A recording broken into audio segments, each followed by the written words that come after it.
guys, ayan. Nagkakape muna tayo.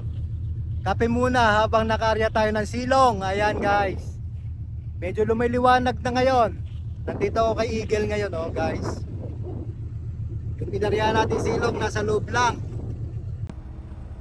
Yan guys ang itsura ng sonar. Eto, yan. Yan yung isda. Nasa loob siya ng lambat. So ito, lambat ito. Itong humihiwalay na to, siya yung isda guys. So ganyan yung makikita nyo sa sonar. Yan, tingnan guys, mayroon na tayong ebidensya. Ayan. Mga 8 kilo, 7 to 8 kilo siguro to. Kaya kumakanta ang ating fishing master, masaya. May huli siya sa silong. Yan, minsan may tama din minsan yan eh. Yan. Putok siya. Putok ako. Withdraw! Magputukan kami. Second salok.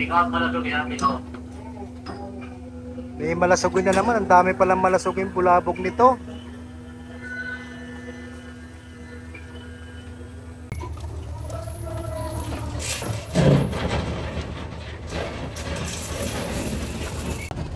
Guys, may silong tayo ngayon na alas 4 ng madaling araw. Aarihan natin silong natin dito. Nakababayan rin mga skip dito guys sa ating gilid. Ayan. Sila yung mag-iilaw ng silong natin at tayo ang aarihan natin mamaya dahil nasa tapat nila yung isda na sumilong sa atin.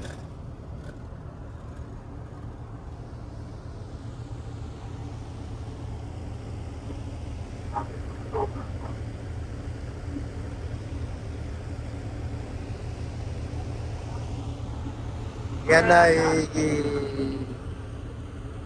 ginagamitan ng fish finder para makita rin yung isda dyan sa tapat nila. Sa tapat namin may sonar naman kami. So kino-compare yan kung ang nakikita nila ay ganong kalalim, kung may volume at kung anong distansya sa ating barko.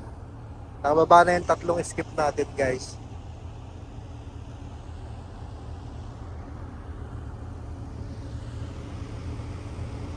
Kapag na-detect ng ating sonar at ng fish finder na buo na at nasa tapat lang ang ating isda na silong ay yan ay aarihan natin. Iikutan niya ng ating barko. So, sa bago lang po sa ating Facebook page at saka sa YouTube channel, ganito po yung ating proseso pag may silong kami. Ayan, pinatay niyo yung ilaw. So, yung ilaw na lang nitong isang ito ang siyang nakasinti. Itong isang ito yung mag-iilaw. Itong skip na to.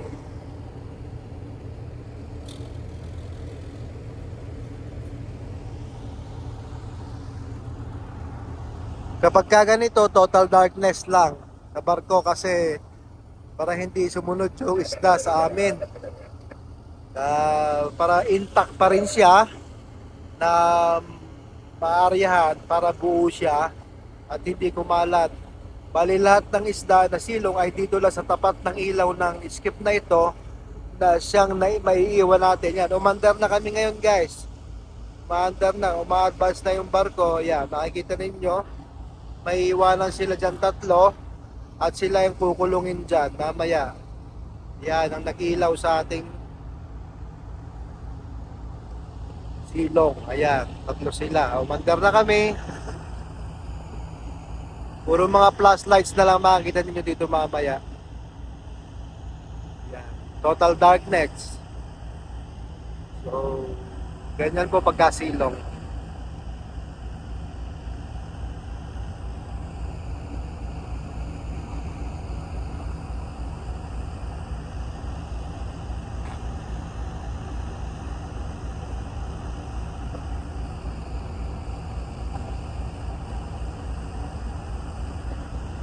Hindi nyo ma-appreciate ang ganitong senaryo pagka ganitong silong ang aarihan natin. Kaya stay tuned pa rin pa para makita nyo rin ang proseso. Thank you po, thank you. Good morning guys. So nakikita nyo ngayon, ito yung ilaw na yan. Nandiyan yung tatlong skip natin. Ayan yung aarihan natin. Sila nag-ilaw ng ating silong guys. Sabi ko nga sa inyo kanina na total darkness tayo magkaganito. Wala ka makikita ng ilaw sa ating vessel. Yun lang ilaw sa skip na yan ang ating makikita. So hindi ito talaga ma-appreciate. Kukulungin yan ng ating barko, aarihan yan ang ating lambat. So yan, unti-unti na nilalapitan guys para aarihan yan. Nasa distansya pa kami. So ngayon malapit na kami dyan at pumapwesto na. Ginagamitan na lang yan ng sonar. Yung sabi ko nga, yung sonar ay siya nagdidetect ng distansya natin sa ating target na isda, na aarihan, sa ating lalim ng isda, ang volume ng isda, anong speed ng isda, kung lumalaw ng malayo or malapit sa atin.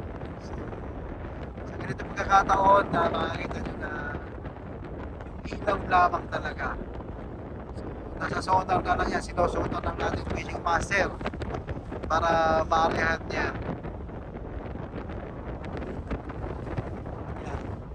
Kami dyan.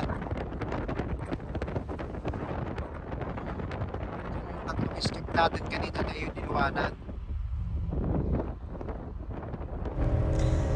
Yan guys, kasalukuyan kaming umaarya na ngayon dyan. Sa narinig nyo kanina sa video, malakas po ang hangin. So ngayong pag-arya namin, mas mabilis ang takbo ng barko, kaya hindi nyo marinig ang masyado ang aking boses kanina. Kaya ngayon pinag-voice over na lang ako para mas maliwanag nyo na maririnig ang aking mga sinasabi dahil nga po sa lakas nga po ng hangin. At puro agas-as po ang naririnig during kami ay umaarya. Kaya nung ma-check ko yung video ay kailangan ko mag-voice over para ma-appreciate nyo po kung anong nangyayari since talagang ilaw lang po ng skip natin o skip lawagan ang makikita nyo pagka ganitong silong ang ating inaaryahan. Sa mga previous na vlogs ko po, ayan, yan yung ating mainscape, ang isang ilaw na yan. Yan po yung humihila ng ating lambat. Sa mga previous na vlogs ko po ng silong natin, naipaliwanag ko na rin po ito.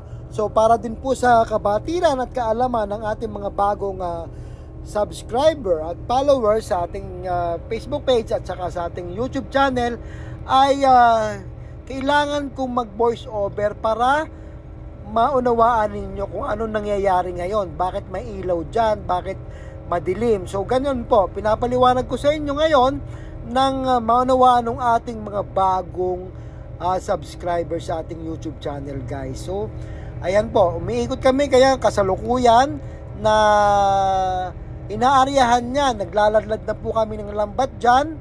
Kaya talagang pagka silong, ganyan po ang makikita ninyo. Walang ibang ilaw kundi yan lang po ang may ilaw, kundi itong ating skip na iniwan kanina bago tayo umandar. Kaya yan, tingnan may kumikislap-kislap dyan. Yun po yung kanyang beacon light guys. So sa ganitong pagkakataon talagang sonar po ang gumagana dito sa amin. Sonar ng barko plus fish finder nitong skip na lawagan na ito. So mamaya makikita nyo dyan kung anong itsura nito sa sonar guys. At pakikita ko sa inyo kung ano ang makikita sa screen ng sonar dito. Dahil doon natin makikita kung gaanong kalaki, gaanong distansya, kung gumagalaw, kung anong speed ng isda habang siya inaarihan dyan sa tapat ng ilaw na yan guys. So exciting po kasi napaka high tech po talaga ng ating mga ginagamit na equipment dito sa Pacific Ocean. Nasa Papua New Guinea po kami guys.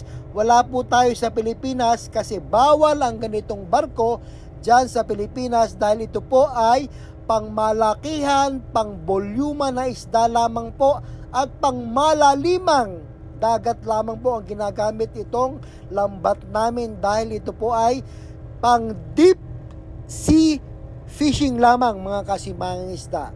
Ayan. Kaya talaga namang napakalaki nga po talaga ng kapital ng kumpanya para makapag-produce ka ng isang barko na meron ka pang helicopter at katakot-takot na krudo ang inyong ginugugol sa paghahanap ng isda dito sa Pacific Ocean, guys. So, at sa pagkakataong yan, medyo yung isang tuldok na yan, yun po yung ating mainscape. Kailangan magpanag po tayo dyan para maihagis yung kable na siyang bibirahin ng ating main winch. Ayan nga po ang sinasabi ko sa inyong sonar. Nakikita nyo yung pula na yan, yung pula sa gitna, yan na may cross na yan na puti, yan po yung isda na inaryahan natin. Yan po ang nakikita dyan ngayon sa sonar. Ayan guys. So nandito tayo sa loob ng puwente at meron din po dito nag-ooperate na ating opisyal. Bukod po sa ang ating fishing master ay nandun po sa master house sa rooftop ng barko. So habang umaarya po yan, may nag-ooperate po ng sonar dito sa baba at yan naman po ay namamonitor din nila dun sa taas. May repeater po yan. May repeater po yan doon sa taas o monitor na monitor ng ating fishing master. Kaya ayan po, ganyan po ang makikita nyo tuwing umaarya kami ng silong, guys. Yan, nagpalag po na nga po. Ang sinasabi ko sa'yo, pag nagpalag po yung main skip na yan, ihahagis na yung lubed para siya magkonekta dyan sa kable dyan na bibirahin ng ating main winch. Ayan guys, nakikita nyo naman po yan sa aking vlog pagka sa daytime, pero sa madaling araw na ganito, hindi nyo po makikita yan. Kaya pinapaliwanag ko na rin sa baguhan nating mga subscriber. Ganyan po ang ginagawa namin kung kami ay umaarya ng silong, guys. Ayan, thank you Lord, may chance tayo makahuli ng ganitong oras.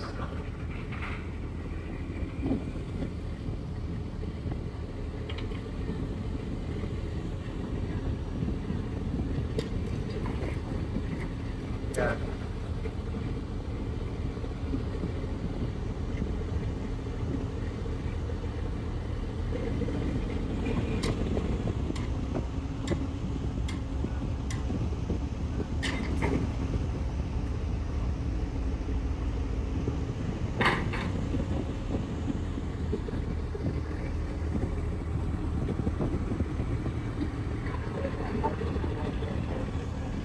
Yung ilaw na yon, yan doon yung skip natin na nag-ilaw ng silong. So nasa sentro siya. Dapat hindi siya mapadpad sa gilid-gilid para yung isda ay hindi makatakas o hindi dumikit sa lambat para hindi magtingahan. Kasi madilim yan eh. Mababangga ang isda. Pag nabangga ang isda sa lambat, magtitingahan yan guys. Kaya dapat nasa sentro siya para doon lang mag-steady ang isda sa sentro habang binibira ang ating kable at lumalalim ang ating lambat. Sinasabi ko nga, ang ating lambat ay more or less isang kilometro o mahigit pa yan. Talas ang lalim nito ay nasa 200 fathoms o siguro halos 300 metro ang lalim. Ang lalim guys sa mga nagtatanong. Ayan, kita nyo yung buwan sa taas. Medyo letter C na. Patunaw na, kaya pagka ganito mga panahon, mas madilim. Sumisilong ang isda pagka madilim. Lumalapit sila sa liwanag ng ating barko. Ayan guys, yun ang paliwanag. Good morning guys. Ayan, i-start na sila ng power block ngayon. Medyo madilim-dilim pa rin, kaya yan, nakailaw na yung ating mga ilaw sa pagbiyarta. Ayan.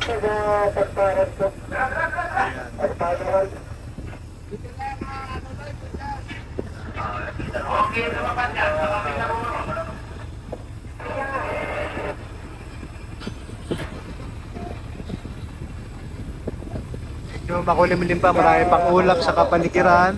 So sana mamaya makalipad tayo, mamaya makapaghanap ulit tayo ng grasya. Ayan. Nandiyan na ang ating mga kasimangis na nasa kubyerta na. Kubyerta ang tawag dyan sa guys. Kung saan sila naroon ngayon. Ayan. Ihila na yung triangle para masimulan yung pagpa-power block.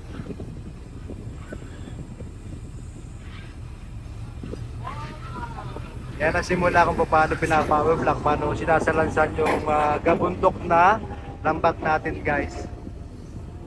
Sabi ko nga, napakamahal ng lambat, napakahaba at malalim ito. Pang deep sea fishing, pang malaliman to guys, hindi to pwede sa mabababaw lamang. Kasi pag sumabit ito, masisira ang lambat. Pag sumabit sa batuhan, pag sumabit sa mga corals, masisira silang corals, masisira ang lambat. Kaya hindi kami pwedeng umarya sa mababang lugar, mababaw na lugar. So, pang deep sea fishing. Deep sea means malaliman po, mga kasimangis na. Yan. Hindi na lumiliwanag. Nandun pa rin yung ating skip na inaryahan. Yan, nakailaw na yan sa sentro na yan. Yan. Stay tuned mga kasimangis. Wala pa. Sampay pa yun naman.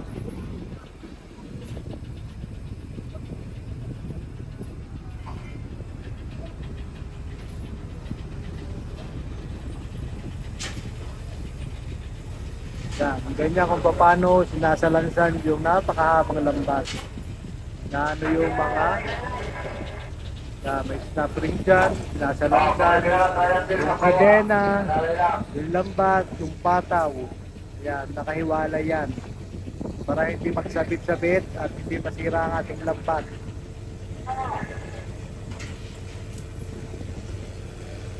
Hihila na rin to ng ating ship. Para may lapit yung pataw, yung lambat, para hindi mahirapan yung power block natin sa pag tira, para may angat yung ating lambat. Ayan guys, good morning, good morning. Yan, mukhang bagong gising pa.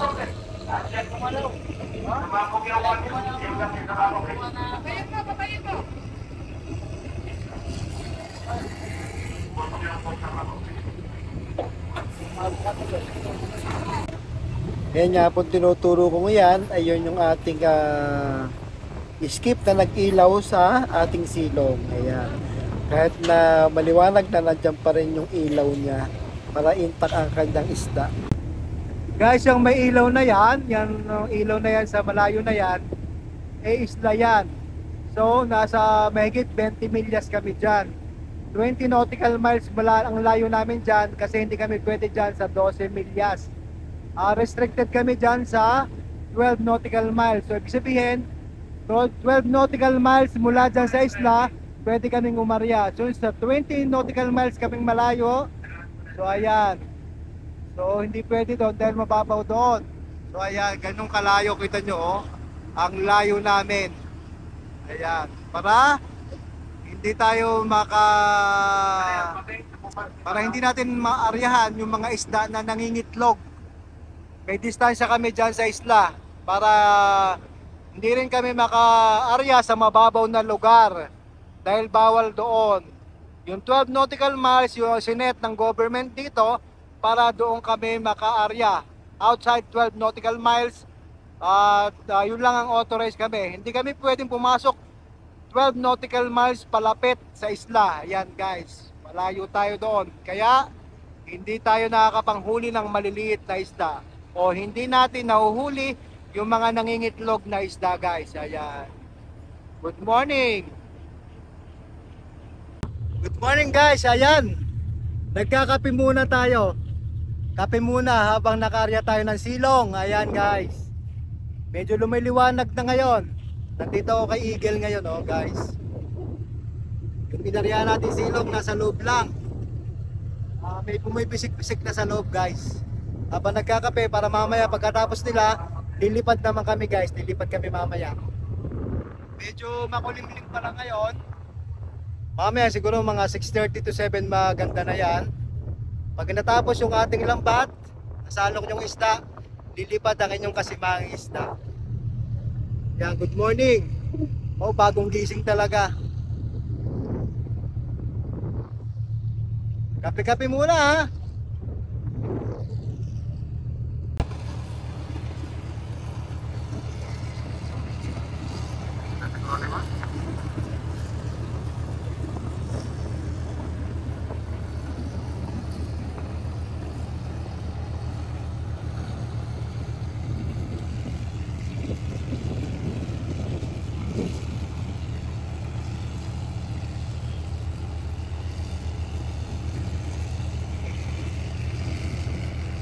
Ano ba yan? Oh, dali, dali!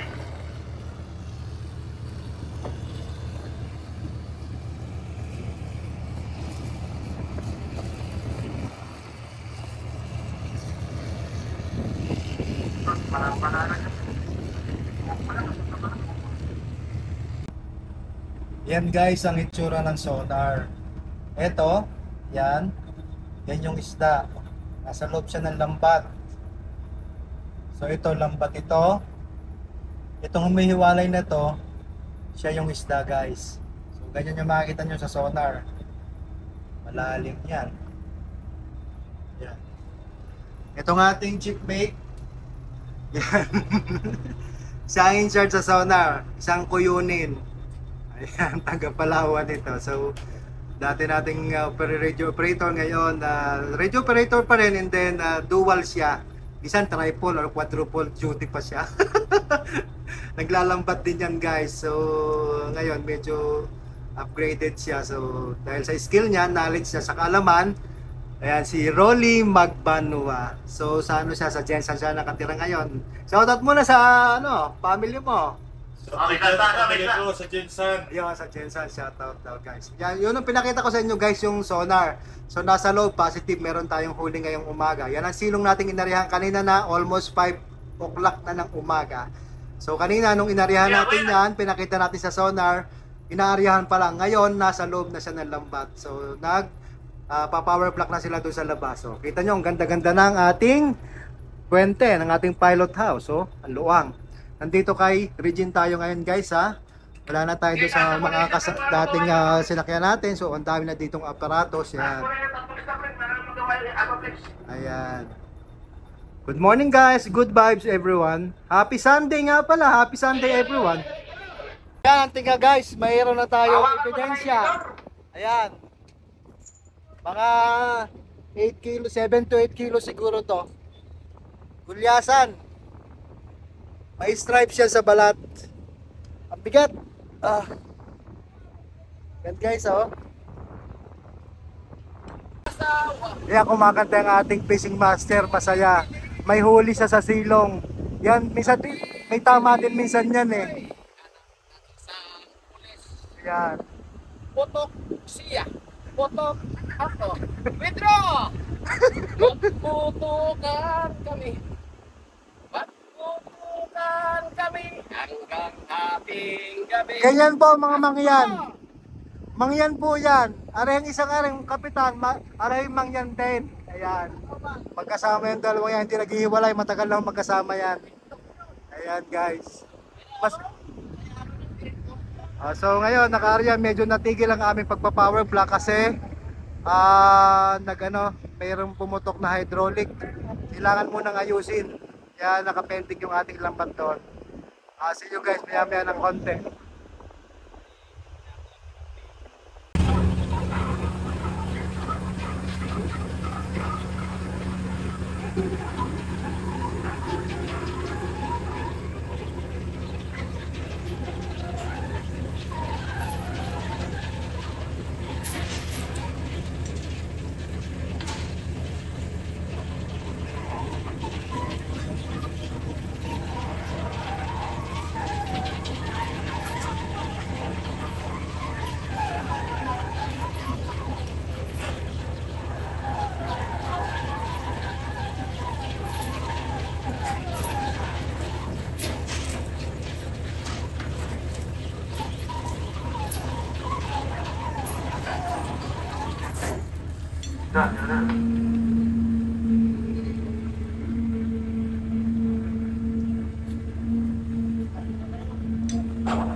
guys, namumuti na sa loob ng lambat. Nagpakita na yung isda. Medyo pumapangit yung panahon. Kita nyo, malapit yung subasco sa amin. Ito yung kalaban namin dito sa pangingisda guys, yung pangit pag pumangit ang panahon. Malakas ang hangin, hindi rin basta-basta makakarya pagka lalo na kung malakas ang agos. Lalo dagit sa natin, hindi rin makakalipad si Eagle. Hindi kayo makakalipad pagka ganyang pangit ang visibility at malakas ang hangin guys. So maaga pa naman, sana magbago pagka magsak na lahat yung mga ulan na yan, lumiwanag na gaganda na yung panahon, ay makakalipad tayo at muli tayo makakapag-search ng isda. Pero yung mga ganyan na tumatagal lang na 30 minutes to 1 hour, pag nawala na yung madilim na yan, pwede na ulit tayong makapag-set ng ating lambat kung meron mang isda, at pwede na rin tayo makalipad para tayo makapaghanap ng grasya. Yan guys. So, may init doon, pero doon sa side na yan, puro ulan na yan. Yan. Partly lang naman, partly cloudy with rain showers lang. So pagka ganyan, iniiwasan natin yan. Pero kung nandyan yung isda, so iintayin natin kung gumanda na, mag-subside na yung alon at pati yung hangin ay mahina na rin guys. Para lang sa inyong kalaman, good morning ulit. Bababa ulit itong ating isang skip kasi nagkaroon to ng konting discrepancy. So para makatulong siya doon, maka-assist siya sa paghihila ng ating lambat. Ayan, okay na, goods na daw yung kanyang skip. So magiging 3 ulit sila sa baba. Yan, binababayan ng ating chief engineer. So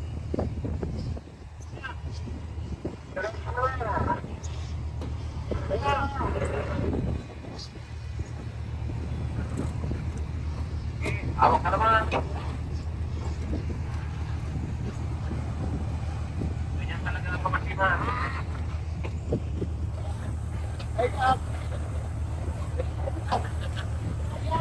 Okay, tira ka na.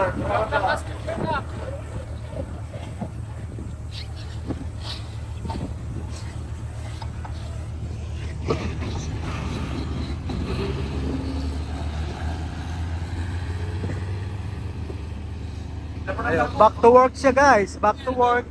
Basta siya doon para maka-assist niya, oh. Yan. Bakit ang panahon, ang lakas ng hangin.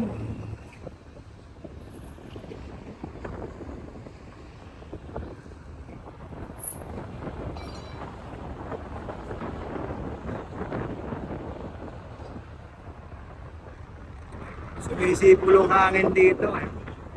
Pagka ganito subasco, malakas talaga yung hangin, may kasamang ulan-ulan niya. Yan ang tinatawag na subasco, yung malakas na hangin na may ulan sa ilang minuto or abot na isang oras na ganyan ang kondisyon. Hindi naman siya tuloy-tuloy na maghapon. Subasco ang tawag doon guys.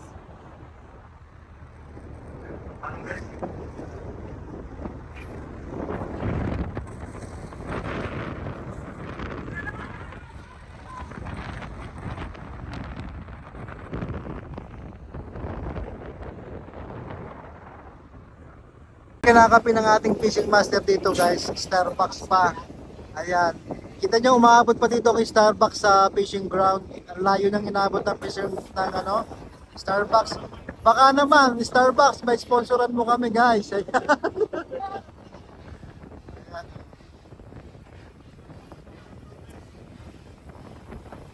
Lahat sila nakatingala kasi tinitingnan nila yung tayo ng lambat. May mga tinga-tinga dyan, may punit, may sira, so ayan.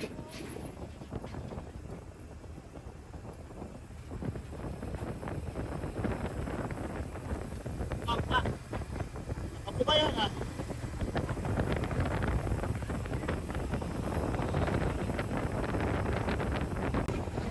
Malapit nang maging kabuntok na naman yung ating lambat dyan sa Mutierta guys. Sa lambat natin. So, mamaya, bago bago siya, mataas na yan. Yan.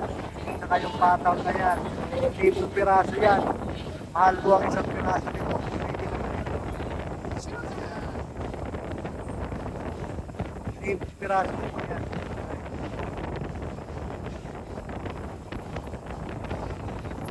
Tatanong kung paano sila galansan, ganyan po yan. Spring nga, saka sa dito, nahirapan yan, tulog yan ng kable. Nakakonect yan dito sa ating case. Maligalayan sa yan. Tapos siya rin nakakonect sa ating lambat. Hindi natin kung kable dito, malalaking kable. Malalim yan, kung start ka ng mapalalim yan ang magpabigan. Pag-itulit po tayo mga kasimangis na.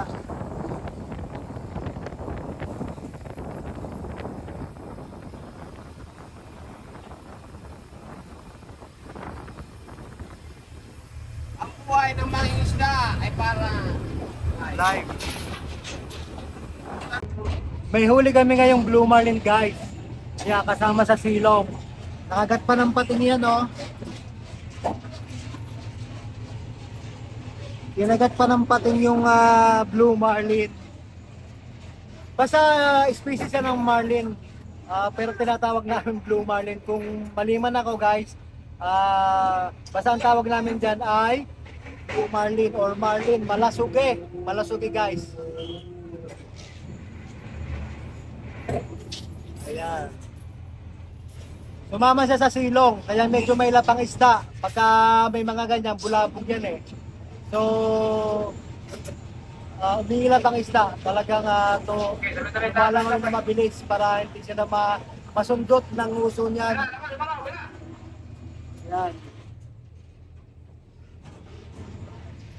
Sisilipin ng ating diver ngayon ng laman ng ating lambat. Ayan. Tumalon na siya dyan. Silipin niya yan kung may laman. Kung gaano kadami. May malasuge yan, oh. May dalawang malasuge sa loob. Delikado yan. Baka matusok yan. Dalawang maliit na malasuge pa rin. Kaya pala may lapang isda. Ayaw lumutang. Dahil sa may mga bulabog na ganyan, takot ang isda dyan. Tatlo. Tatlo pang malasuge na dyan. Nakikita ko sa ilalim.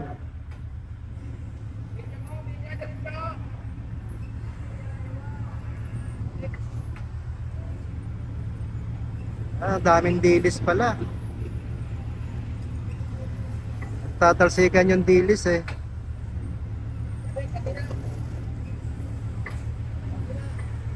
Ayaw lumutang ng isda guys pagka ganyan. Nakikita nila yung malasog eh. Predator yan, takot yan ng isda kaya ayaw lumutang.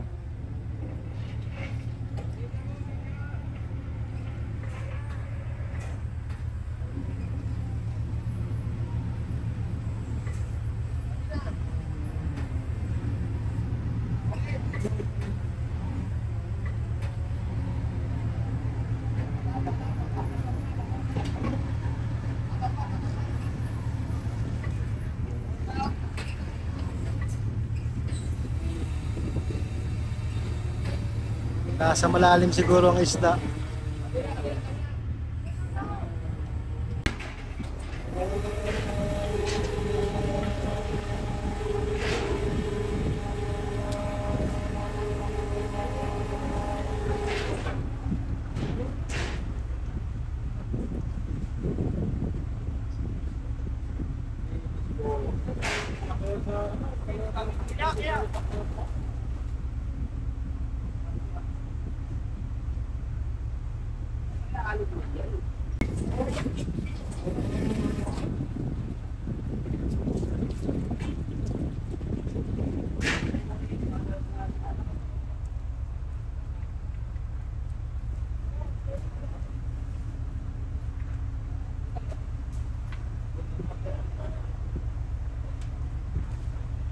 Salok na tayo guys. Ito yung silong natin. Parang may tumakas pa. Parang kukonti ang natira. Ayan. Oh, libre, libre. Halo ng skipjack, yellowfin, tsaka tuna guys. Ayan. Unang salok.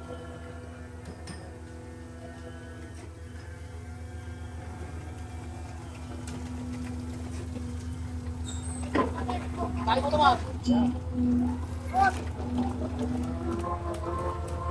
Meron pa rin malasog eh.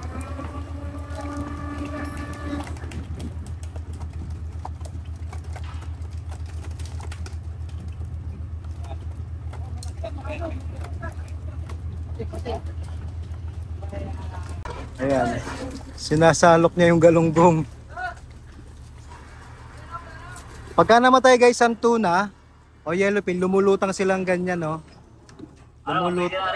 Lumulutang sila at lumalabas yung kanilang tungol. Parang tawag doon, bituka yata yun guys. Konti lang pala tong silong natin guys. Siguro mga hanggang 15 to 20 tons lang siguro.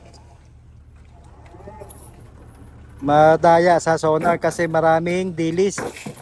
Pag maraming dilis, maraming kasing nakikita yan sa sonar. So, yun yung minsan nakakadaya siya. Kala mo laki-laki na sa loob ng lambat mo pero konti lang pala. At saka yung tuna, yellowfin, malaki ang indikasyon yan. Malaki ang indikasyon sa sonar. Kaya kala mo malaki na nahuli mo.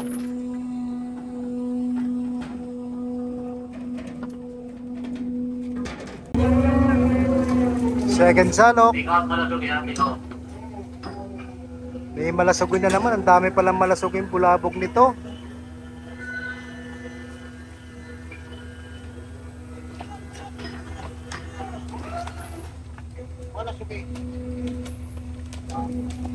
Ayan, dahil malasugi. Oh, dalawa pa rin. Wala patay. Tinatapon naman yung pating guys. Maliliit. Mga patay na dinidiscard yan. Kasama naman yan sa report.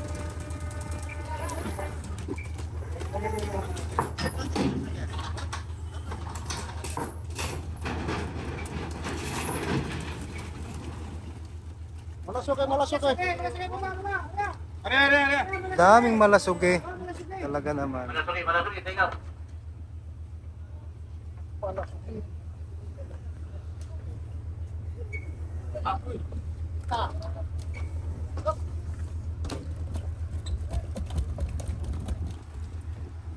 Puro malasugi pala to.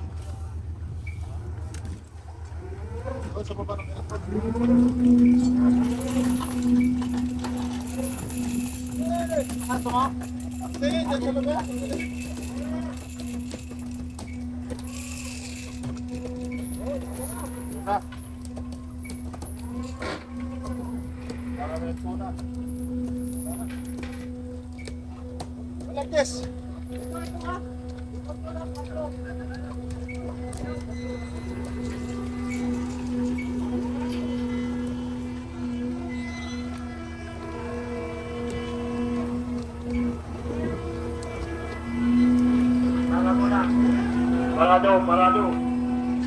Parado.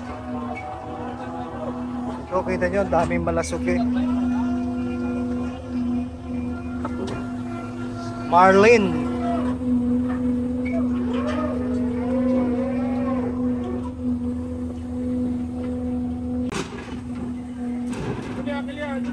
Libre.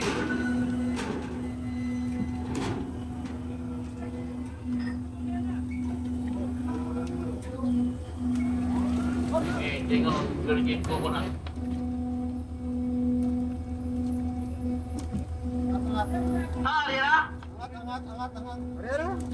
Angat. Pag mo nangyari kay Barado yan, Arya. Angat daw, angat. Marunong na magtagalog tong TNG locals natin eh.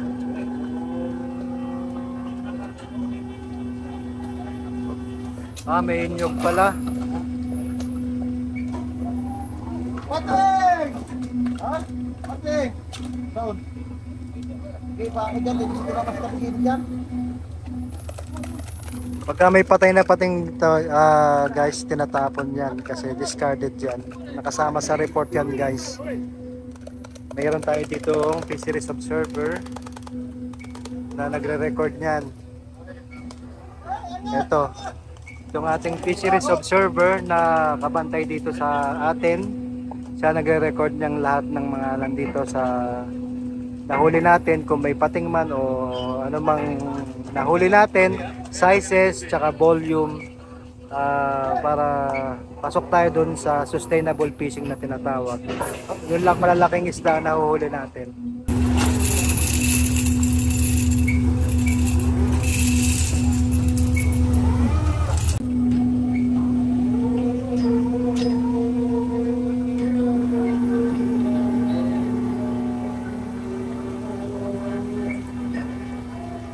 Ingat malasog eh. May malasugin na naman. Ewan konti.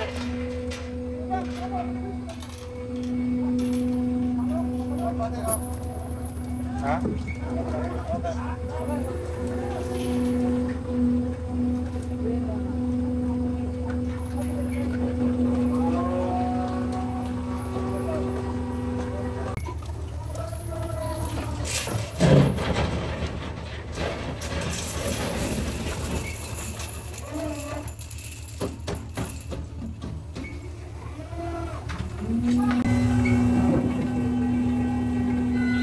Arya, daan lang. Dami talaga ng malasugin. Arya, Oh. daan. Lulot. Sige lang, tinatanggalan pa ng mga pasahero.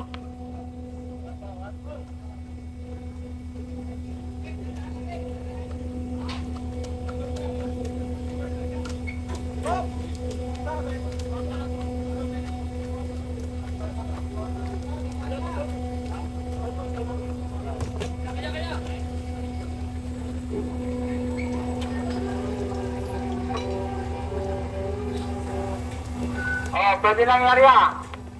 Slowly release, ha? Slowly release.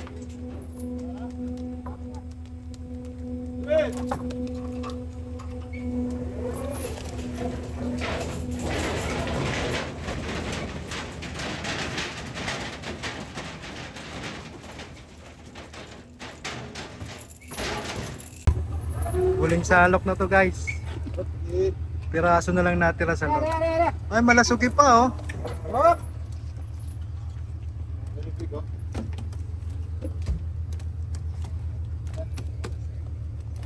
Many malasugi. Ang laki ng to. Thank you guys. Good morning and happy Sunday. Si Mangisda by Capnilo. Ganon din po sa aking YouTube channel. Si Mangisda_Capnilo. All capital letters lang po. Please like, share, comment, and subscribe. Umaga. Thank you Lord for the blessing. Unexpected blessing guys. Unexpected blessings. Thank you.